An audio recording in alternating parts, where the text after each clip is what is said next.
देखिए जी, अभी पी का एक तरमीम उन्होंने बड़ी उजलत में फ़ैसला किया है। सहाफ़ी पहले ही बड़े मसाइल का शिकार है, लेकिन इन मसाइल के साथ जो है उन्होंने हमें मज़ीद जो है ना ज़बान बंदी और हमारी ज़ुबान को ताला लगाने की कोशिश की है। हम आज़ादी राय पे बिलीव करते हैं और हुकूमत से मुतालबा करते हैं। आप हमेशा सहाफ़ियों का एहतसाब और सहाफ़ियों की ज़बान बंदी करते हैं। ये बात मेहमान भी बैठे हुए सुन ले, हम काला कानून किसी सूरत में कबूल नहीं करेंगे।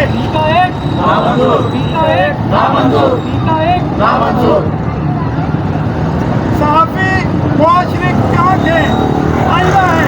अगर आप उस आईने को मेला करेंगे, उस ज़ुबान को ज़बान बंदी करेंगे, उस कानून को हम नहीं मानते।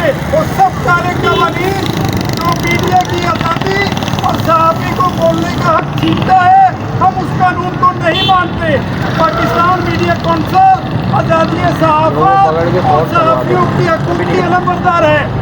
आप सबको एक चीज़ में वाज़ेह कर दूँ, कहीं भी कराची से खैबर तक सहाफ़ी सरापा एहतजाज है और ये एहतजाज तब तक जारी रहेगा जब तक हुकूमत टीका कवानीन को ख़त्म नहीं कर देती। हम सारे कवानीन के खिलाफ आवाज़ उठाते रहेंगे।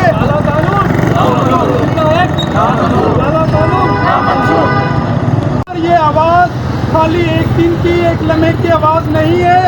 ये आवाज़ तब तक जारी रहेगी जब तक टीका काले कवानीन को आप वापिस नहीं लेते।